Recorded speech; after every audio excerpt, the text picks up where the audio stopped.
Hello po mga ka-adventure, magandang gabi po. So mag-aalas 12 na. Ayan, andito tayo ngayon sa ating hatchery. Binabantayan po natin. Sabi ko nga po sa inyo, ito yung critical stage ng ating pagpapapisa. Okay? So, ang topic po natin ngayon mga ka-adventure, yung pagtanggal po, proper way po ng pagtanggal ng banig or yung hapa. Okay? So, meron din po akong isi-share sa inyo. Abangan nyo po. Tapusin nyo po hanggang doon sa matapos yung vlog po na ito. Ipapakita ko po sa inyo kung ano po yung nangyayari. Okay? Wala po tayong tinatago rito. Tuloy-tuloy po tayo as it is. Yung mga in-inject po natin na babae, ginamit na lalaki, lahat po, wala po tayong binago. Okay? So, ayun po. Papakita ko na po sa inyo at sundan nyo lang po ito. Okay? Okay po mga ka-adventure, ayan, tinanggal na po namin ni Kuya Sandy kanina. Kasi nga po walang hawak na itong cellphone. So i-elaborate na lang natin siya ng maayos. So okay, si Kuya Sandy hahawakan niya po dun sa dulo. Ako naman po dito kanina sa isang dulo po. So pagtanggal po nito mga ka-adventure, dahan-dahan lang po. Huwag po ninyong bibiglain. Okay? So kailan nga po dapat tanggalin ang hapa? So pagtanggal po natin ng hapa mga ka-adventure, tansyahin nyo po. Actually may oras din po yan pero matatansya nyo po. Pagka po napansin nyo na yung inyong banig, yung pong inyong nilatag na mga itlog, halos lumabas na yung mga napisa pong fry, lumabas na po halos. So konti na lang po yung nasa itaas. Huwag na po kayong magdalawang isip na tanggalin po yung inyong hapa kahit hindi pa po sakto dun sa inyong hinihintay na oras. Kasi nga po, ang ating pong idea dito is huwag pong maglansa yung tubig. Pagka po naglansa, pag tumagal po ito, nasobrahan po, sabi ko po sa inyo, pagka po nasobrahan ito, sa pagkakalatag, posible pong yung mga nabugok pong yan, kung nakikita nyo, magiging cause po, magiging dahilan ng pagkatama po ng mga fry na pwedeng ikamatay po nila. Okay po. So ito po mga ka-adventure, sabi ko nga po sa inyo, dahan-dahan lang po ang pagtanggal. Uunahin nyo po yung dito sa side po dito. Ayan, sa isang side. Nasa sa inyo po kung anong side. Ang pagtanggal po niyan, pa-island po, dahan-dahan, pa ganyan. Okay? So pagtaas pong ganyan, isa-side niya pong ganyan, tapos ibabaliktad nyo po ng dahan-dahan din. Okay? Kailangan po, pagdating po dun sa taas, nakataas na pong ganyan, ihigayo naman po. Ayan. So paghiga pong ganyan, wag nyo pong isishik, mga ka-adventure. Hayaan nyo lang pong mabasa lahat. Lahat po ng net niya, lahat mabasa. Okay po? So mas maganda kung ganito po kalaki, meron po kayong kasama, meron pong medyo dumidiin dun sa mga lambat. Kasi nga po magbubula po yan. Pero dahan-dahan po mga ka-adventure. So pag nabaliktad na pong ganyan, ibalik nyo na po agad. Huwag nyo na pong pagpagin, huwag nyo nang i-shake. So pagka po kasi ganun ang ginawa nyo, sabi ko nga po, yung mga ibang itlog po na nabugok, magiging cause, malalaglag po sila, magiging cause po ng pwedeng contamination po ng tubig, babaho po ito at lahat po ng fry posibleng mamatay. Okay po. Inuulit ko, nasa critical stage na po tayo. So ayan, tatanggalin na po ninyo ulit. Pag ganun po, isasampan nyo naman po ulit. Ayan, tatanggalin nyo na. Okay na yon. So ganun lang po ang pagtanggal mga ka-adventure ng apa or yung banig. Meron po ako sa inyong bad news. Okay? Dahil sabi ko nga po, wala po tayong itinatago. Lahat po sineshare po natin. Okay po? So, yung pangalawa po nating tangke na nilagyan po ng pinagsalangan po natin, nagkaroon po siya ng problema. So, ayan po. Ito po yung nesting box or yung box po natin na huling sinalangan po ng mga itlog po ng hito. Okay? So kung napansin nyo po kanina, yung dun sa vlog po na bago po ito, medyo may puti-puti na po talaga. So which is normal po mga ka-adventure, hindi po talaga maiiwasan. So sabi ko nga po sa inyo, lahat po i-consider pero hindi po nape-perfect. Okay? So i-share ko po sa inyo ito mga ka-adventure sa kadahilanan pong wala po tayong tinatago. So sabi ko nga po sa inyo, kung meron man magandang resulta or pangit na resulta, i-share pa rin po natin yan. So hindi po talaga maiiwasan. Okay? So yun po, unang-una napansin ko po mga ka-adventure, yung sa gilid po kasi kamakailan nagpapahid po kami ng flexiband kasi nga po medyo nagkatagas. So ang nangyari naman po nun, although naka-stock lang po siya, hindi ko po siya napa-cure or yung binababaran po ng dahon na saging or nano-neutralize. Okay po. Pangalawa po niyan, pwede pong naging dahilan yung tubig. Which is importante, sabi ko nga. Yung tubig po natin, mahina po, humina po siya. So, posible pong naging dahilan kaya yung mga itlog nagka-problema. So, marami po talaga yan. Pwede rin po yung sa tubig. Nung po kasing marami na yung namumuti, na-reject na itlog, naglansa po ng masyado yung ating tangke. So nung paglansa po ng tangke natin, automatic po yung mga napipisa po natin na mga fry dyan. So medyo marami din po actually, meron din po ako nakita talagang green na green din po siya. Hindi na po nila nagawang makaalis sa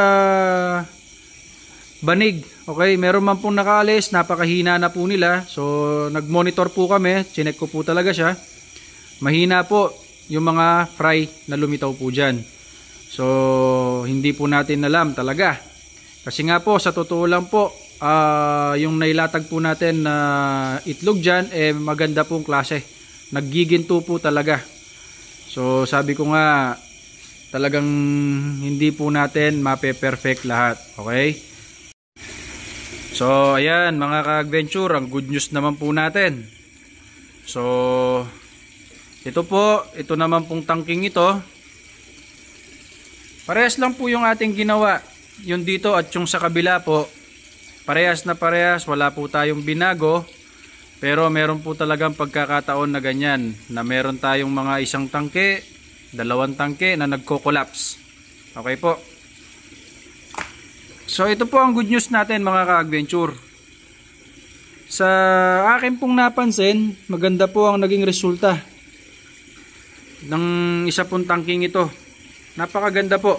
Marami po ang nag-hatch po natin dito. So inaabangan na lang po namin yung paglabas po ng mga iba pa pong fry na yan. Ayan mga ka-adventure.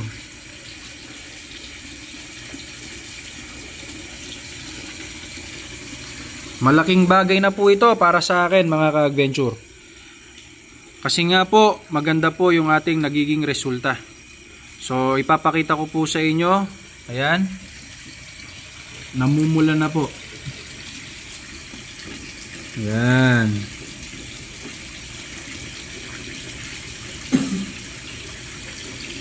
So kung nakikita nyo yung mga gumagalaw po, yan na po ang ating mga fry mga ka-adventure. Ayan po.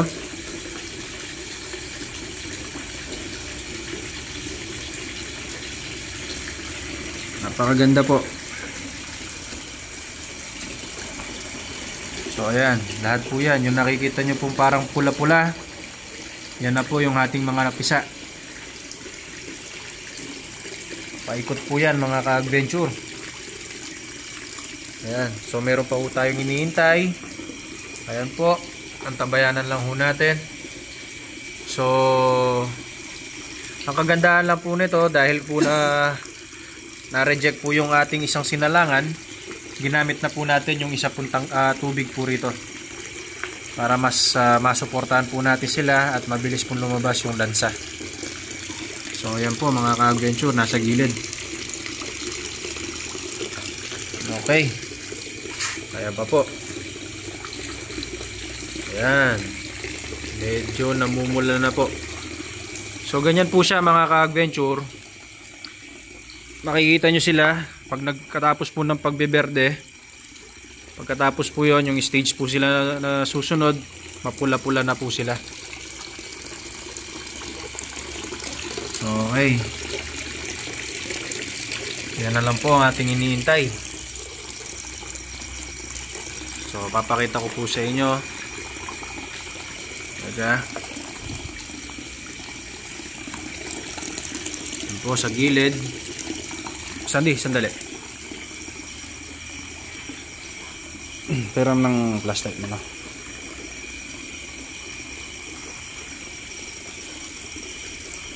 So malaking bagay po ito sa atin. At maganda yung nagiging pisa po natin. Kayo po mga ka-adventure, ayan. Ayan, lahat po yan. Ayan. Lahat po yan, pisa po yan. Ayan, kung napapansin nyo, yung medyo mapula-pula na. Ayun po, meron na po doon sa ilalim. Ayan, meron din po dyan. So marami pa pong nasa taas. Ayan.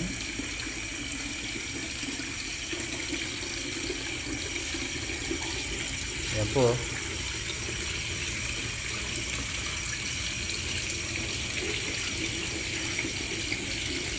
Ayan po mga adventure, yan. Yan, pisa na rin po yan.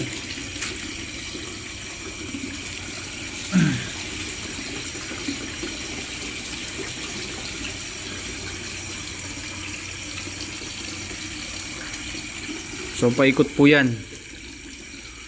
So sa susunod po natin na vlog, makikita nyo po talaga kung gaano po kakapal or gaano karami yung ating napapisa po rito. So actually po mga ka-adventure, dun po sa pinakauna ko pong experience na napapisa, yung ganito po kagandang pisa po namin. So antabayanan lang po natin siya, maganda na po. So hindi pa po natin ito ma-estimate mga ka-adventure, ha. Wala pong magaling na mag-estimate po kung ilan na po kagad lahat yan. Ang bilang po talaga natin dyan, pag umabot po sila ng mga minsan 14 days, minsan pinapaabot po ng iba ng mga 1 inches dyan sa tangke. So tayo po kasi sa kadahilanan po pwede na po natin yung ibaba after 7 days, yung iba 4 days lang po. So depende po sa availability po ng kanilang fish pan. Naglalabo po talaga. So yun po mga ka-adventure, inuulit ko po sa inyo, hindi po talaga yan na perfect, pero lahat po kailangan i-consider. Okay po. Yung pagko-compute po natin dito kung ilan po talaga yung napapabuhay po natin, para po sa akin, sa aking experience, yung pagka po nasa ibaba na po, pagka po na palaki na po natin sila sa mud pond, doon po natin ko-computing kung ilan po yung ating napabuhay. Okay po. Kasi po minsan sabihin na lang po natin, madali lang po kasi yung mag-compute at sabihin na for example, ang fry na nabuhay po natin is 100,000, 200,000. Okay? Tapos ihulog po natin sila sa fish pan, mapabuhay po natin 50%, which is swerting-swerte na po yun, ha? So sa 30% lang po, actually napakaganda na po yun. Huwag na po tayo maghangad ng marami kasi nga po, sabi ko nga po sa inyo, hindi naman po talaga laging nape-perfect. Okay po? So yun po, mabibilang po natin yan pagka po ibinaba po natin sila sa fish pad. Itutuloy-tuloy ko pa rin po yung pagbablog up to doon. Siguro hanggang harvest na natin yung part po na yan, ipa-part na natin yan kung ilang part man yan. So itutuloy-tuloy po natin. Okay? So inuulit ko po, ang purpose po natin dito is for educational purpose only.